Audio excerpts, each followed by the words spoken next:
人生で一番大切なものは金だ。お題出ました。人生で一番大切なものは金。俺の答えはもう決まっているんだ。人生で一番大切なものは金。俺の答えは脳だ。秋山さん、お前何やってんの。6時間考える時間だぞ。いらないね、時間なんて。なぜなら俺は必ず勝つから。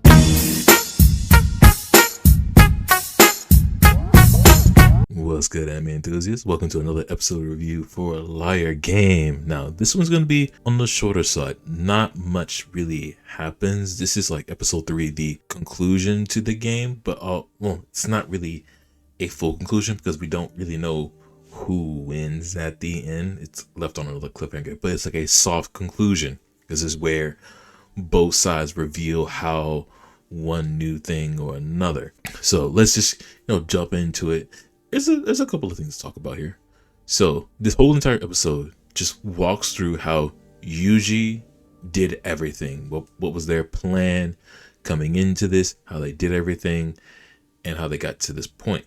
Then it shows how Akiyama saw through everything, knew it, his gambit during this particular round, and how the other three interacted with the whole gambit and what they did. So let's start off. How did Yuji do it? Well, when they had the strategy meeting with the initial team, with the Akiyama, now the other girls and the old man, they admitted that the strategy that the group had was great and, thought that, if there were 2 more teams, they would win.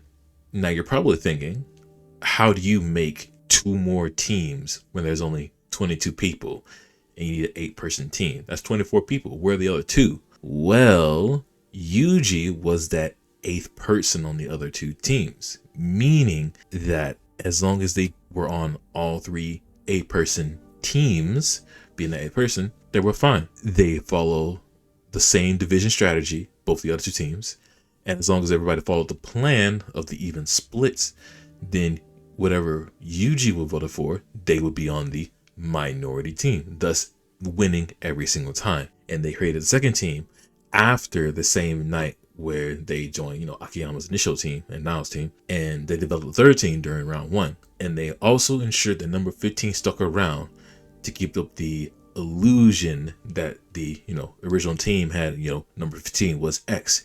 Keep X around, keep up the illusion so that your plan is coming to light. And even the other 2 teams had a contract, so everyone was abiding by everything. And so after a bit more dialogue, the proctor was like, yo, can I continue? And they're like, yeah, sure. Just tell me when I win. But Akiyama's vote was counted as yes, creating a tie and thus making another round. And now it's Akiyama's turn to say, I've seen through everything. Here's how I did it. So at first, Akiyama claimed that number 15 didn't fit the profile for somebody in disguise, posing as some man to steal the 100 million yen from the girl, being that whoever wanted to blend in with the crowd wouldn't need sunglasses in the first place. He also knew that his plan wasn't foolproof because what if the other people didn't make a team? It could create a lopsided minority. It could have been like a very simple 3 against 19, and then they would be in that situation. But he said it was foolproof so that he can keep team unity, and he also kept an ear out for other teams. During the first round, he knew something was off because the atmosphere in the room was so carefree, and whenever people lost, they went away in an orderly fashion, as what Nao said in the previous episodes.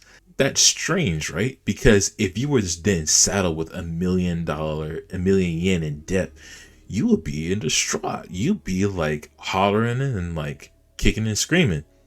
As what we saw in the first game with the teacher. But now they're just like moving away, they're calm, they're not even worried about anything. So something's off there. It's like their safety was guaranteed. The next tip off was when Nao called Akiyama during this round, or during today, saying that, hey, number 1 showed up. So he's like, so there had to be another team there as well. And the final clincher of knowing that Yuji was X was that when Nao said that X stole 1,000,000 yen from the lady that Akiyama is like taking over for. He told me at the time, said that, yo, X must have $1,000,000 check, 1,000,000 yen check. Now I didn't say that. How do you know that X has a check? Ah, so that threw them up there. So now it's back to square one, and the next round begins. And the prompt is given by Akiyama. The most important thing in life is money. And this is Akiyama's gambit. Before time even begins, he's like, I already know the answer. It's no.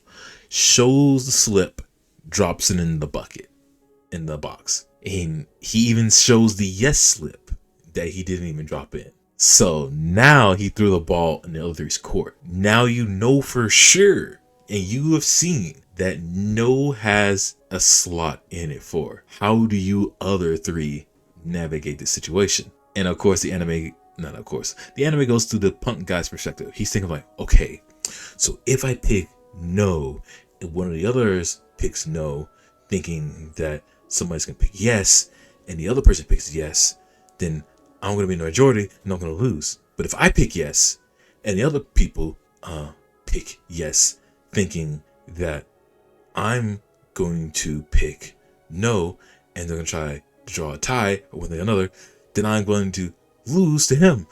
I'm gonna lose. So that whole like mental battle is real. It's like, what do you choose? You feel like if there's no synergy between everybody and there's no teams anymore, there's no strategy to go about it. You just have to like guess. And so he thinks, okay, let me try to make an alliance in a way with somebody. But who does he choose? Well, he goes to Yuji, of all people. Why is that? Well, he himself is still bound by the contract. So if he wins, he still needs to pay out the money to clear everybody's debt and to give them a little bit of money afterwards. So he goes to Yuji because even though Yuji isn't no longer on the contract, as long as he wins, he can still keep the money out for himself and split it.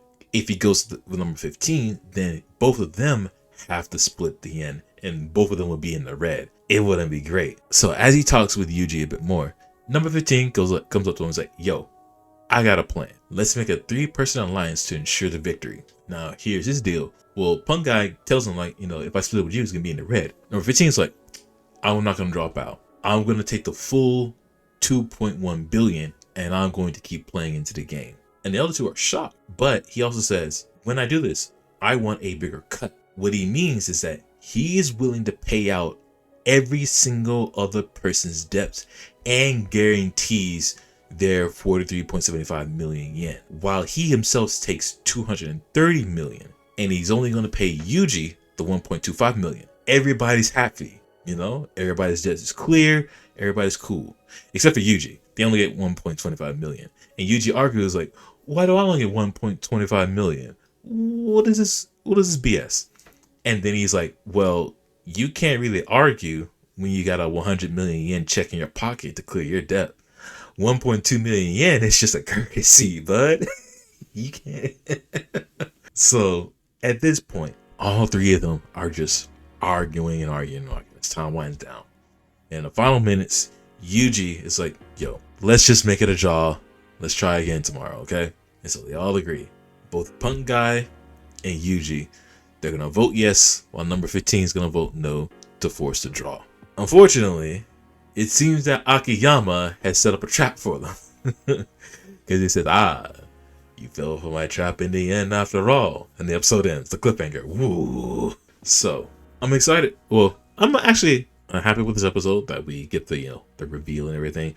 I hate to say don't get the thrilling conclusion, but it is what it is with all of these mystery thrillers and dramas.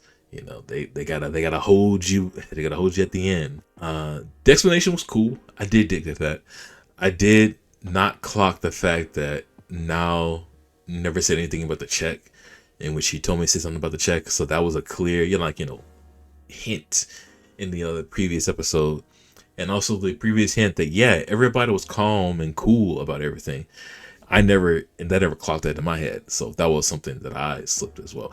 But I'm happy that because the anime itself is a viewing art, that you can see that the more screen time Hitome got, the more you got suspicious of her actions. And you're like, okay, Hitome is suspicious. They're probably going to do something crazy to betray the team in one way or another. So that's how it. But what does Akiyama have up his sleeve though? What can he do? Did he actually suspected all three of them to say yes and that he'd be in the minority, or did he expect all of them to vote no, and then he like did a sleight of hand to put yes in there, so then he would be in the minority, something like that. I don't know how he did it.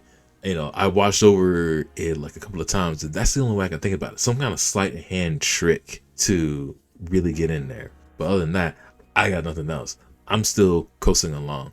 Oh, also, by the way, because this is episode 6, we're at the halfway point. And what I like to do at the halfway point is to give like a mid like rating as I'm like watching anime and stuff. So for right now, Liar Game sits at a, out of everything that we've seen so far and how things are gone and how much they sort of pull back on a couple of things, I'm going to be sitting this at a 7 out of 10 for now. It's cool. There's some things that I'm a little bit miffed about, especially the previous episode where we didn't get much of anything going on, especially with the minority rule game. Not a whole lot of dialogue. It was more like monologues between Nao, Hitome, which now watching this episode makes clear sense. However, I still would have liked a little bit more interactions between everything, but we wouldn't have known